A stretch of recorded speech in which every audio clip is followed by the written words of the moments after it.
Hi, I'm Joseph Movsesian, and today is November 15th, 2025, and I'm going to be doing my informative speech. Draft. Not the final, but the draft. So, my topic is on Conor McGregor's rise and downfall. So, let's get started. There was a man who ruled the combat sports scene. He was a superstar, loved by many, and is the lone reason why the UFC became so popular in the modern day. Fast forward 10 years, and the only things you hear about him are in the media are negative, whether it's legal trouble or many other things he's gotten himself into. The sad reality is that it just seems like he can't fix himself. The trajectory he's on is not looking good. This is the insane rise and fall of the notorious Conor McGregor. I've looked into many different sources from his early life, his prime, and his downfall in the recent years. I'm going to use evidence to back up my research that I have found. I'm sure that most of us have heard a story similar to the one that I'm going to explain today in today's informative speech. You might be able to relate to it to someone like another celebrity or even someone you know personally, perhaps. These kinds of stories show us how fame and success can change you and negatively affect your life. I'm not saying that it is a bad thing to be successful whatsoever. I want to be successful. I think all of us want to be successful. But what I am saying is that we should never let it get to our heads. We should always stay humble and not get into bad habits as a result of success.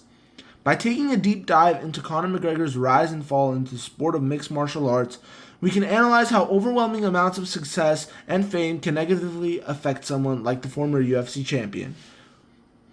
In today's informative speech on the dramatic rise and downfall of Conor McGregor, we will be taking a look into his early life, how he entered his peak, and how it all came crashing down. Alright, let's get into the body. According to Britannica's article on Conor McGregor that was last updated on October 8, 2025, McGregor was born on July 14, 1988, and is the youngest of 3 children. He grew up in a working-class family and started combat sports at the age of 12, where he joined Crumlin Boxing Club. Later, he started kickboxing and mixed martial arts. McGregor's parents didn't know if their son would make it to the professional scene, so they advised him to learn a trade. They convinced him to train as a plumber. He worked as an apprentice for about a year before he quit his job and just decided to focus full-time on MMA. He began to fight in Cage Warriors, an English regional fight promotion, where McGregor became the featherweight champion in June of 2010 and the lightweight champion 6 months later. He joined the UFC in February of 2013 and became a huge star. Most importantly, Dana White, the head of the UFC, loved having him. He was a star, bringing in the money and a huge draw. Eventually, after rising through the rankings, he got booked to fight with the featherweight champion at the time, Jose Aldo. Jose Aldo was a legend of the sport, a dominant champion who at the time had accumulated 6 title defenses and is looked at still to this day as one of the greatest of all time. The two were scheduled to fight on UFC 189 on July 11, 2015, but according to a 2015 article written by Brett Okamoto of ESPN, Aldo had to pull out of the fight due to a fractured rib. Dana White stated, Aldo's rib, this is in his quote, Aldo's rib is too painful and he will not be fighting. Chad Mendes will fight Conor McGregor for the interim belt. It's his decision. I don't feel great about it. We've spent a lot of money promoting this fight, and a lot of people were excited. It's definitely disappointing. McGregor's response to this was, if a man is scared for his life, we cannot force him to step inside and fight me. Doctors have cleared him to fight. It's a bruise, but he still pulled out. Rightfully so, the belt should be taken from him, and we will contest for the interim belt, or in my opinion, the real belt. McGregor was implying that Aldo made up an excuse because he knew he was going to lose. This was shaping up to be a historic fight. The two had bad blood between each other, with McGregor playing mind games and trash-talking Aldo. He kept constantly trying to get into Aldo's head, and it seemed to have worked.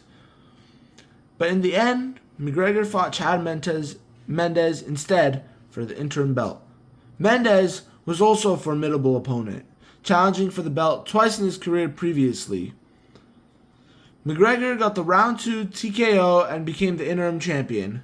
McGregor fought Aldo later that year on December 12, 2015 at UFC 194 and got the fastest knockout in UFC championship fight history in just 13 seconds. People thought that this would have been a competitive fight, but McGregor made it look like a walk in the park. He backed up all of his talk and became champion like he said he would. McGregor not only became famous because he was good, but because of his personality. He was confident and talked a lot of smack, and when he would back it up, people became huge fans. This was the moment when Conor McGregor became a global superstar. According to NBC News, the big business of UFC, how Aldo versus McGregor is bringing the bucks, written on December 12, 2015, there was an estimated 1.2 million people at home who paid $49.99 for the pay-per-view. This piece of numerical data shows the magnitude of this fight. McGregor went on to fight Nate Diaz twice at welterweight. The two also had bad blood between each other, and Diaz got the win in the first fight by submission. McGregor, though, he pulled it off in the second fight, and people were surprised that Diaz even won in the first fight. He got an immediate chance at the lightweight champion, who at the time was Eddie Alvarez. Alvarez was coming off a win against Rafael dos Anjos to claim the lightweight belt. They fought at Madison Square Garden in New York City, the most famous arena in the US and arguably in the world. McGregor dominated the fight and won in the second round by TKO. According to Bleacher Report's Conor McGregor reaches greatness as UFC's first reigning 2-division champ article written by Mike Chiappetta on November 12, 2016, the day where McGregor won his second belt and became the first simultaneous double champion. McGregor stated that they're not on my level. You gotta have some attributes. If you're not an equal to me, I'm gonna rip your head off. Eddie's a warrior, but he shouldn't have been in there with me. This quote by the champion shows his level of confidence in himself. By his tone, you can tell that he's very cocky. After the Alvarez fight, McGregor took a long layoff from the sport of mixed martial arts. He had a fight versus Floyd Mayweather Jr. in boxing, who is one of, if not the greatest boxers of all time.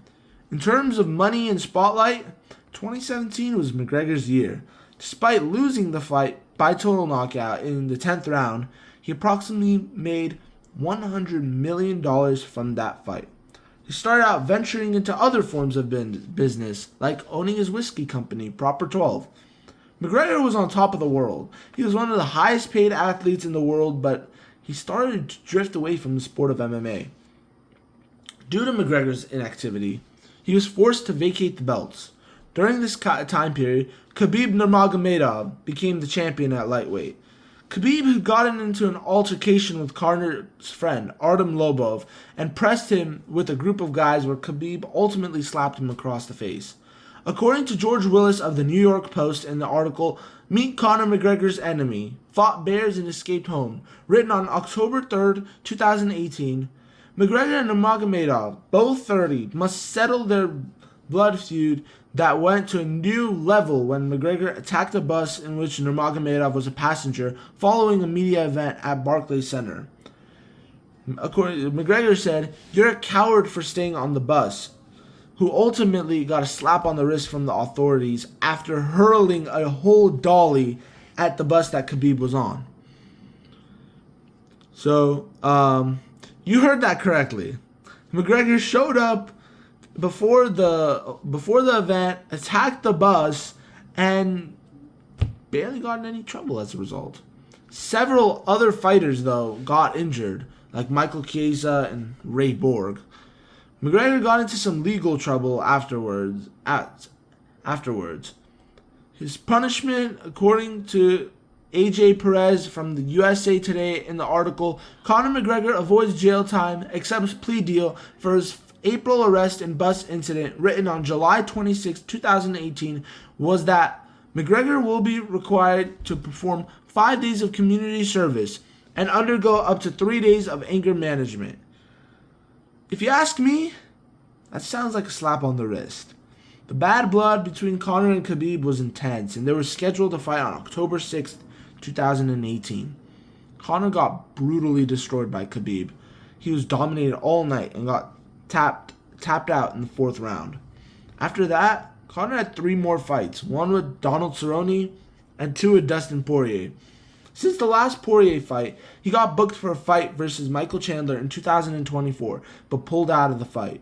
Since the Khabib loss, he got multiple assault charges, lawsuits, and rape allegations against him. Currently, he is suspended from the UFC for not showing up for doping tests leading up to UFC 303, which he was supposed to fight in, versus Michael Chandler. This guy has just been on a downward spiral ever since. I mean, he began a campaign to run for president of Ireland, but ultimately dropped out of the race after all the controversy going on. He wants to return to the UFC and fight at the White House next year, but nobody knows what can happen between now and then, especially with Conor. In today's speech, I went over how success can make or break you. I used Conor McGregor as an example by going through his early life, his peak, and his downfall. By providing evidence from multiple scholarly sources, I proved that there can be negative effects that can occur to people as a result of money and success, like with what happened with the former champion. The moral of the story is, don't let anger and success consume you, as there are major consequences, as you can see here with the story of Conor McGregor, a man who once had it all and is now at rock bottom. Thank you very much.